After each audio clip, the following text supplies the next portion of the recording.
L'attraction urbaine et la taille des villes ne suffisent pas pour comprendre le fonctionnement de réseaux urbains.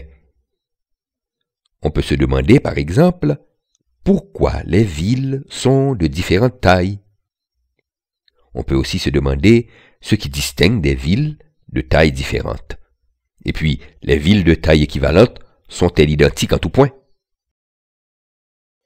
La théorie des places centrales, développée par deux chercheurs allemands, Walter Christaller puis August Leusch, apporte des réponses précises à ces questions. On peut considérer comme point de départ de la théorie des places centrales que la distance impose des limites à la circulation d'un bien donné. Pour aborder le sujet, examinons une banale courbe de demande d'un bien.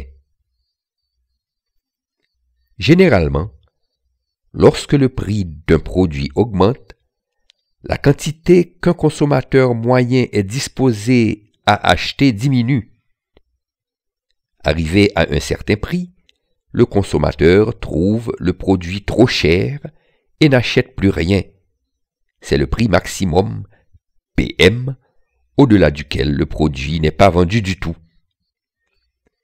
Admettons qu'un prix d'équilibre P0 ait été établi au point de vente d'un produit. Le prix de vente P0 va déterminer une quantité Q0 que le consommateur moyen achètera.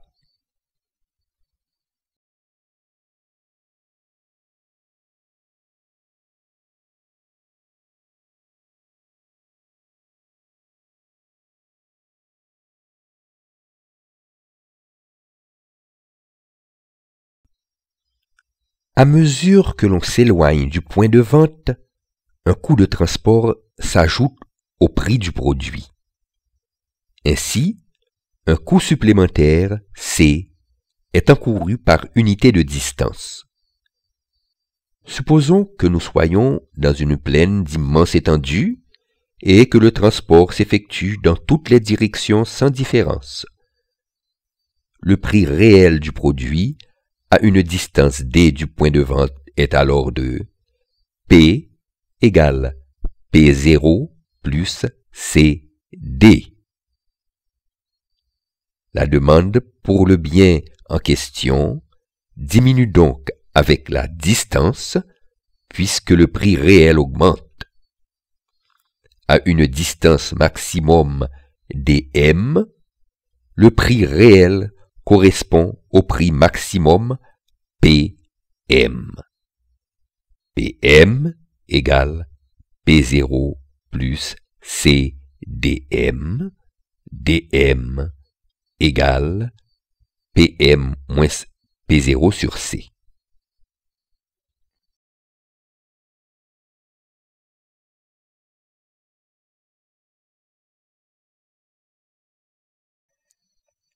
Au-delà de la distance dm, le produit n'est pas consommé parce que trop cher.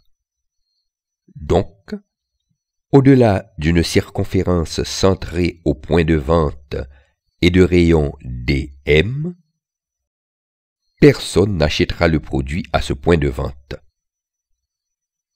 En d'autres termes, l'aire de marché maximum pour le produit en question est de AM égale pi dm au carré.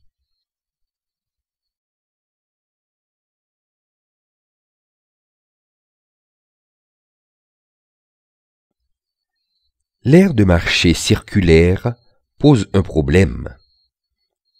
En effet, il ne permet pas au point de vente de desservir un territoire dans sa totalité. Même si les cercles arrivaient à se toucher, il resterait des endroits où la population n'aurait pas accès aux biens considérés.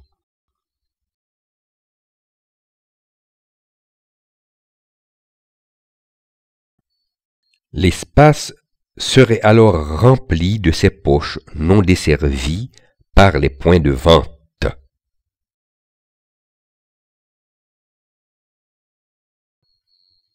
Le problème pourra être résolu par un rapprochement des cercles jusqu'à ce que tout le territoire soit desservi. On constate alors que les aires de marché sont délimitées par des hexagones inscrits dans les cercles originaux.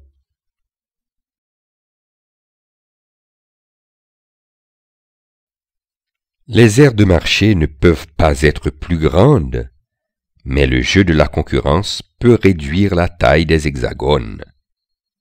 Remarquez la position des points de vente qui forment des triangles équilatéraux juxtaposés.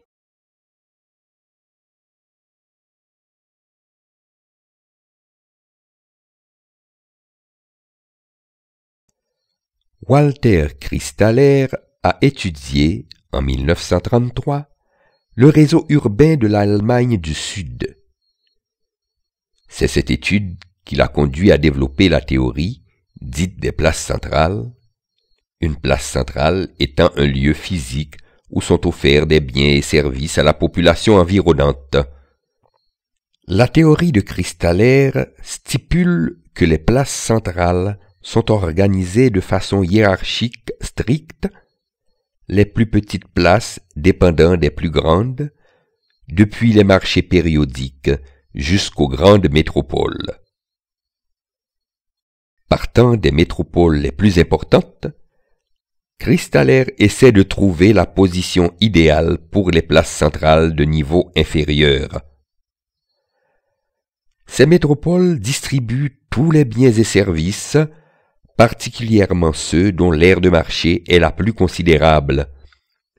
Idéalement, elles sont disposées en triangle avec des aires de marché hexagonales. Voilà pour les places centrales de premier niveau. Mais qu'en est-il des biens et services dont l'aire de marché maximale est plus petite? Elles seront distribuées par les places centrales de niveau inférieur. Ainsi, on aura des places de second niveau. Si on émet l'hypothèse que les facilités de déplacement sont les mêmes dans toutes les directions, les places centrales de second niveau se situent à égale distance des places de niveau supérieur au centre du triangle, aux angles des grands hexagones. Les centres de niveau 1 distribuent aussi tous les biens de second niveau. Donc, les aires de marché de second niveau seront formées d'hexagones plus petits avec, au milieu, les centres correspondants.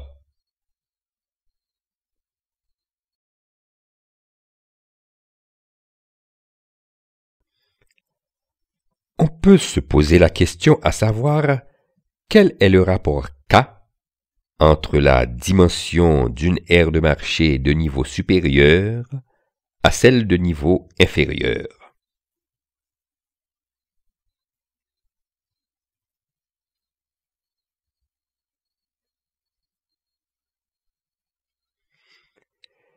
Chaque grand hexagone comprend au total 3 hexagones de niveau inférieur, K égale 3. Ces résultats correspondent à ce que Christaller appelle principe de marché.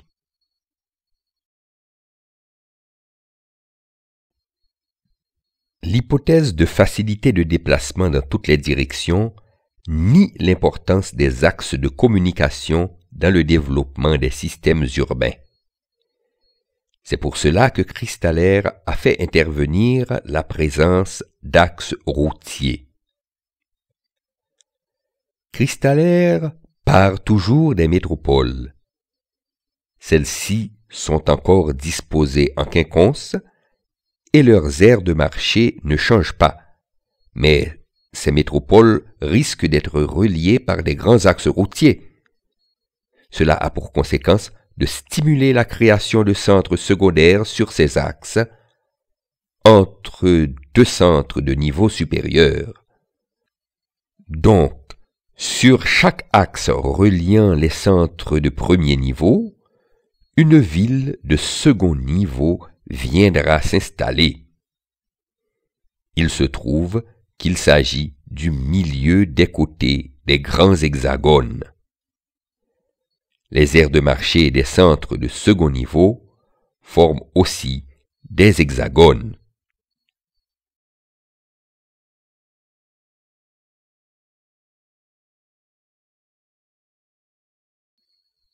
Mais dans le cas de ce principe, que Christaller appelle principe de transport, le rapport K entre la dimension des aires de marché de niveau supérieur à celle de niveau inférieur est de 4.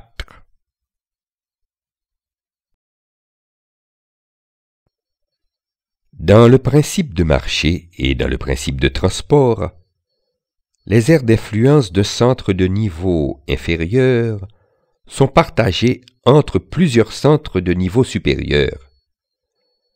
Dans le cas de services étatiques, une aire d'influence de centre de niveau inférieur doit généralement être totalement inscrite dans une seule aire d'influence de centre de niveau supérieur.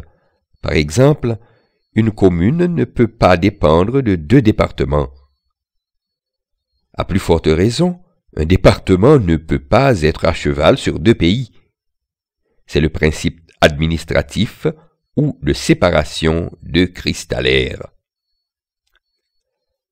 La forme hexagonale des grands aires de marché conduit à une séparation des aires de marché de niveau supérieur en 7 aires de marché de niveau immédiatement inférieur, K égale 7. Mais là, la forme hexagonale ne peut être conservée dans les niveaux inférieurs.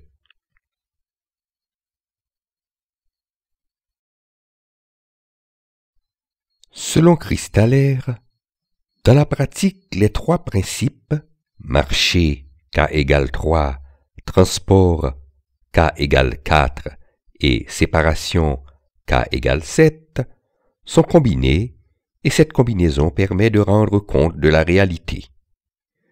Un réseau urbain se rapprocherait donc plus ou moins, selon le cas, du principe du marché, du principe de transport ou du principe administratif. La leçon la plus importante à tirer de la théorie de Christaller est que pour doter un territoire de services divers de façon optimale, une hiérarchie des places centrales est nécessaire. Les services dont l'aire de marché économique maximale est très étendue peuvent être centralisés, ce qui peut permettre une économie d'échelle. Par contre, les services dont l'aire de marché économique maximale est faible doivent être décentralisés. Quand il s'agit de services privés, cela tend généralement à se faire spontanément. Mais quand il s'agit de services publics, une situation non optimale peut perdurer puisque les gestionnaires de l'État sont rarement pénalisés pour gestion non rentable.